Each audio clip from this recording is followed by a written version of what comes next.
বাবাকে অনেক মিস করি। বাবার কথা মনে হইলে চোখ দিয়ে অজরে পানি পড়ে। কিছু করার নাই, বাবা বেঁচে থাকলে তো আমাদের এভাবে কষ্টে দিন যেত না, আমরাও সুখে দিন কাটাইতাম। বাবাকে তো হারিয়েছি, তাই বুঝি বাবা না থাকার যে কত কষ্ট। প্রত্যেকর বাবা বেঁচে থাকা অনেক জরুরি। আমাদের জীবন তো আর এভাবে যাবে না, আমাদের জীবনের লক্ষ্য অনেক বড় হতে হবে। এভাবে তো আমাদের আর জীবন চলবে না। মাকে নিয়ে অনেক স্বপ্ন আছে, সব স্বপ্ন ইনশাল্লাহ একদিন পূরণ করব।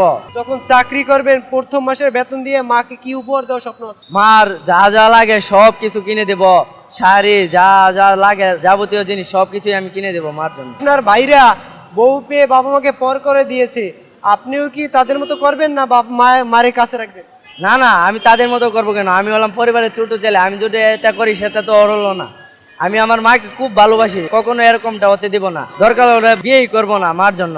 আপনার মায়ের জন্য কেমন একজন বউ আনতে চান? আমার মায়ের জন্য আমি অনেক ভালো একজন মেয়ে, যে কিনা আমার মায়ের সব যাবতীয় কাজ কর্ম সেবা করবে, মাকে ভালোবাসবে, নিজের মায়ের মতো রাখবে, আমি সেমন চাই। যদি আপনার মাকে ভালো না বাসে তখন ওই স্ত্রীকে কি করবেন? স্ত্রীকে আর কি করুম, স্ত্রীকে ডিভোর্স দিতে আমি বাধ্য হব। এই আপনার মাকে ভালো না বাসলে তাকে ডিভোর্স দিতে বাধ্য হবে? জি, মা আমার পৃথিবীর সমান, মাকে কষ্ট দিলে আমি কেউকে ছাড়বো না। মা বাবার ঋণ কেউ কি শোধ করতে পারে পৃথিবীর? জীবনও না, মা বাবার ঋণ কখনোই শোধ করতে পারবো না। যুব সমাজ যারা আছে বাবা মাকে যারা ভালোবাসে না তাদের জন্য কি বলতে চান?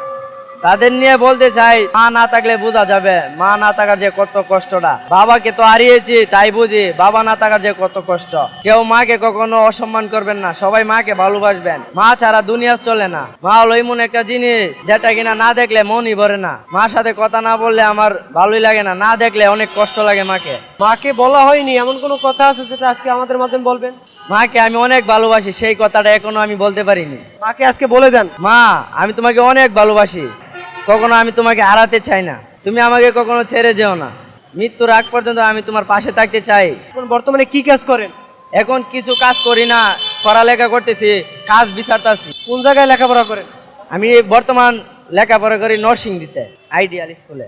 ভাইয়া আপনার নাম কি? আমার নাম আরিয়ান। গ্রামের বাড়ি কোথায়? ব্রাহ্মণবাড়িয়া সরেল জানা, অরল রাজাপুর গ্রাম।